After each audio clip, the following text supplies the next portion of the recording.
55-ാം സങ്കീർത്തനത്തിന്റെ തുടർ പഠനമാണ് നാം ചെയ്തുകൊണ്ടിരിക്കുന്നത്. ഈ സങ്കീർത്തനത്തിന്റെ 1-ാം ഭാഗം കഴിഞ്ഞ ദിവസം നമ്മൾ ചിന്തിക്കുകയുണ്ടായി. അതിലെ പ്രധാനമായി നമ്മൾ ചിന്തിച്ചത് ജീവിതത്തിന്റെ പടക് കൊടുങ്കാറ്റിനാൽ ആടി ഉലയുമ്പോൾ അതിന് മീതെ പറന്നുയരാനുള്ള ദൈവശക്തിയും ദൈവകൃപയും ഒരു വിശ്വാസി പ്രാപിക്കേണ്ടതിന്റെ ആവശ്യത്തെക്കുറിച്ചാണ്. 3 അതിപ്രധാനമായ തീരുമാനങ്ങൾ തന്റെ ജീവിതത്തിന്റെ മേൽ ആഞ്ഞടിച്ച കൊടുങ്കാറ്റിന് മുമ്പാകെ ദാവീദ് ചെയ്തതായി ഇതിന്റെ ആദ്യ ഭാഗം പഠിച്ചു. അദ്ദേഹം പറഞ്ഞു, ഞാൻ എൻ്റെ ഭാരം കർത്താവിന്റെ മേൽ ഫലമേൽപ്പിക്കും, ഞാൻ അവനിൽ ആശ്രയിക്കും, മാത്രമല്ല ഞാൻ എന്ത് ചെയ്യും, അവന്റെ നാമത്തെ വിളിച്ചപേക്ഷിക്കും. ദൈവത്തിന്റെ നാമത്തെ വിളിച്ചപേക്ഷിക്കുകയും നമ്മുടെ ഭാരങ്ങൾ അവന്റെ മേൽ ഫലമേൽപ്പിക്കുകയും അതുപോലെ തന്നെ ദൈവത്തിൽ ആശ്രയിക്കുകയും ചെയ്യുന്നതുകൊണ്ട് നമുക്ക് വാസ്തവത്തിൽ ജീവിത കൊടുങ്കാറ്റുകളുടെ മീതെ പറന്നുയരുവാൻ സാധിക്കും. ഇന്നതിന്റെ 1 മുതൽ 8 വരെയുള്ള വാക്യങ്ങളുടെ മറ്റൊരു വ്യാഖ്യാനമാണ് ഞാൻ പറയാൻ ആഗ്രഹിക്കുന്നത്. നമ്മുടെ ഓരോരുത്തരുടെയും ജീവിതത്തിൽ നാം അനുഭവിക്കുന്ന മാനസിക ക്ലേശങ്ങൾ, സംഘർഷങ്ങൾ, പ്രതിസന്ധികൾ, ഇവയുടെ മുമ്പാകെ ഇതിൽ നിന്ന് എങ്ങനെയെങ്കിലും ഒന്ന് ഓടി ഒളിക്കാനായിട്ട് നമ്മൾ പല ആളും ശ്രമിച്ചിട്ടുണ്ട്. അങ്ങനെ ചിന്തിക്കാത്ത ആരെങ്കിലും ഉണ്ടായിട്ടുണ്ടോ എന്ന് എനിക്കറിയാൻ വയ്യ. ഒരിക്കൽ കർത്താവിന്റെ ദാസൻ എം വി ചെറിയാൻ സാറ് ഒരു പ്രസംഗ മധ്യത്തിൽ ഇപ്രകാരം പറഞ്ഞത് ഞാൻ ഓർക്കുന്നുണ്ട്. അദ്ദേഹം പറഞ്ഞു, if I had not been born, ഞാൻ ജനിക്കാതിരുന്നെങ്കിൽ കൊള്ളായിരുന്നു എന്ന് ആഗ്രഹിച്ച അനേക ആളുകളുണ്ട്. അല്ലെങ്കിൽ ആഗ്രഹിച്ച ആളുകളാണ് എല്ലാവരും. എന്നാൽ ഒരിക്കൽ പോലും ഞാൻ വീണ്ടും ജനിക്കാതിരുന്നെങ്കിൽ കൊള്ളായിരുന്നു എന്നാഗ്രഹിച്ച ഒരു വ്യക്തി പോലും ഭൂമിയിൽ കാണുകയില്ല എന്ന്. ജീവിതത്തിന്റെ പ്രശ്നങ്ങൾ സങ്കീർണതയുള്ളതാണ്.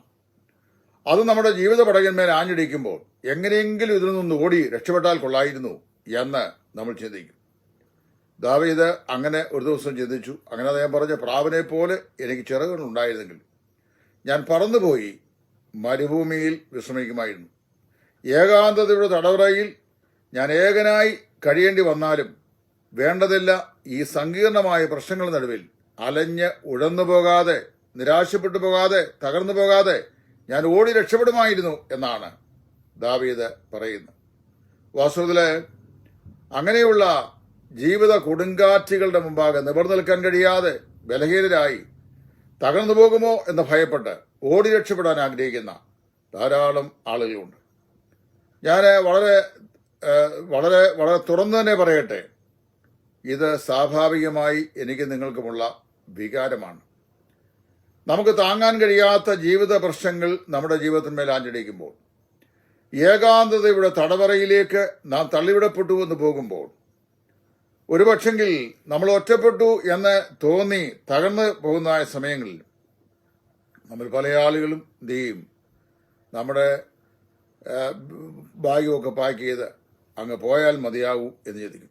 എനിക്ക് ധാരാളം മതി, ഐ ഹാഡ് ഇനഫ്, എനിക്ക് ധാരാളം മതി, I can take any more, എനിക്ക് ഒട്ടും സഹിക്കാൻ സാധിക്കുകയില്ല, I have got to get away, ഞാൻ എങ്ങനെയെങ്കിലും ഈ ജീവിത സാഹചര്യത്തിൽ നിന്ന് ഓടി മറയാനാണ് ആഗ്രഹിക്കുന്നത് എന്ന് പലപ്പോഴും സ്വയം പറയുന്ന, സ്വയം ശപിക്കുന്ന ആളുകൾ ധാരാളമുണ്ട്. അത് വാസ്തവത്തില് സ്വാഭാവികമായ നമ്മുടെ പ്രതികരണമാണ്.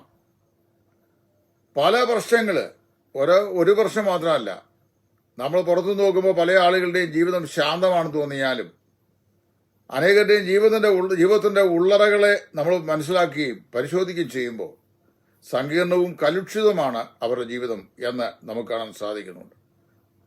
എന്നാൽ വാസ്തവത്തിൽ ഇങ്ങനെയുള്ള സാഹചര്യങ്ങളുടെ സമ്മർദ്ദങ്ങളിൽ നിന്ന് ഓടി മറയാൻ ആഗ്രഹിക്കുന്നത് തെറ്റാണ്. അത് നമ്മുടെ പ്രശ്നങ്ങളെ കൂടുതൽ വഷളാക്കുകയുള്ളൂ. അതുകൊണ്ട് വാസ്തവത്തില് നമ്മൾ നമ്മുടെ പ്രശ്നങ്ങൾ നമ്മളോട് തന്നെ ഇങ്ങനെ ചുമക്കുകയാണ്. നമ്മൾ ചില സമയത്ത് ഈ മാനസിക സംഘർഷങ്ങളൊക്കെ ഉണ്ടാകുമ്പോൾ വേറിട്ട് പോയി ഒരു പിക്നിക്കിന് പോകുക, അല്ലെങ്കിൽ ഒരു ഷോർട്ട് ട്രിപ്പ് എവിടെയെങ്കിലും ഒന്ന് യാത്ര ചെയ്യുക, ഗ്രീനറികൾ കാണുക, ചില ഗാർഡനുകൾ സന്ദർശിക്കുക, സങ്കീർണമായ പ്രശ്നങ്ങളിൽ നിന്ന് അല്പസമയത്തേക്ക് ഒന്ന് അകന്നു നിൽക്കുക, ഇതൊക്കെ നമ്മൾ ആഗ്രഹിച്ചുകൊണ്ട് ചെയ്യും. മടങ്ങി വരുമ്പോൾ വീണ്ടും പഴയ ബാറ്റിൽ നമ്മുടെ ജീവിതത്തിലേക്ക് മടങ്ങി വരികയും ചെയ്യും.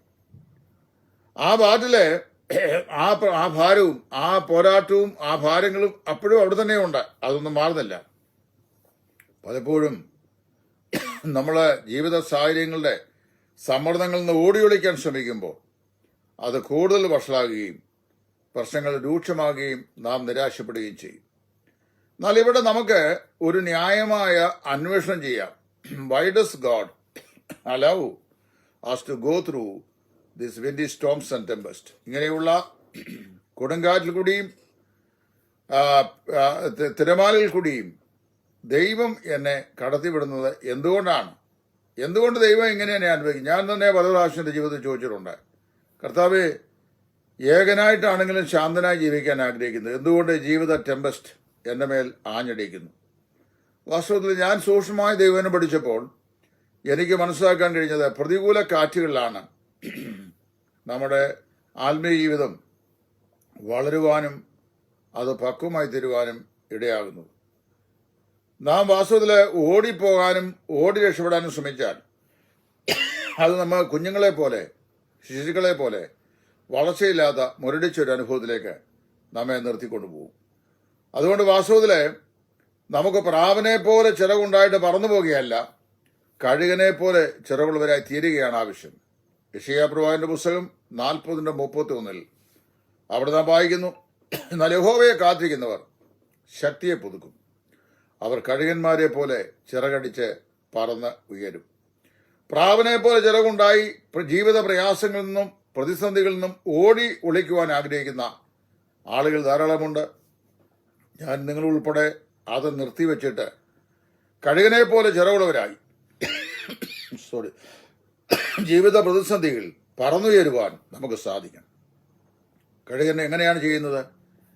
വലിയ സ്റ്റോം, വലിയ കൊടുങ്കാറ്റ് അറിയുമ്പോൾ ആ കൊടുങ്കാറ്റിന്റെ ശക്തി അതിന്റെ ചിറകന്മേൽ അത് താങ്ങിട്ട് അതിനെ മേലോട്ട് ഉയർത്തിക്കൊണ്ടുപോകും. നമ്മുടെ ജീവിതത്തിൽ നമ്മൾ അഭിമുഖീകരിക്കുന്ന കഠിനമായ ശോധനകൾ, പരിശോധനകൾ, വേദനകൾ, സങ്കടങ്ങൾ, സങ്കീർണതകൾ, ഇത് നമ്മളെ ഒളിച്ചോടാനല്ല, നമ്മളെ ഉയരങ്ങളിലേക്ക് ഉയർത്തിക്കൊണ്ടുപോകുവാൻ സഹായം ആയിത്തീരേണ്ടത് ആവശ്യമാണ്. നാം ദൈവസന്നിധിയിൽ വളരെ പക്വമതകളായി തീരുവാൻ, ദൈവപുത്രനായ യേശു ക്രിസ്തുവിന്റെ സ്വരൂപത്തോട് നമ്മെ അനുരൂപരാക്കി തീർക്കുവാൻ നമ്മുടെ ജീവിതത്തിന്റെ പ്രതിസന്ധികളും ജീവിതത്തിന്റെ പ്രതികൂല കാറ്റുകളും നമ്മെ വളരെ സഹായിക്കുന്നു. നമ്മുടെ ജീവിത തോണി ഈ പ്രതികൂല കാറ്റിന് നേരെ ആടി ഉലയുകയും, നാഥാ, ഞങ്ങൾ നശിച്ചു പോകുന്നത് നിനക്ക് വിചാരമില്ലയോ എന്ന് ശിഷ്യന്മാർ ചോദിച്ച പോലെ നമ്മൾ ചോദിക്കുകയും ചെയ്യാറുണ്ട് പലപ്പോഴും.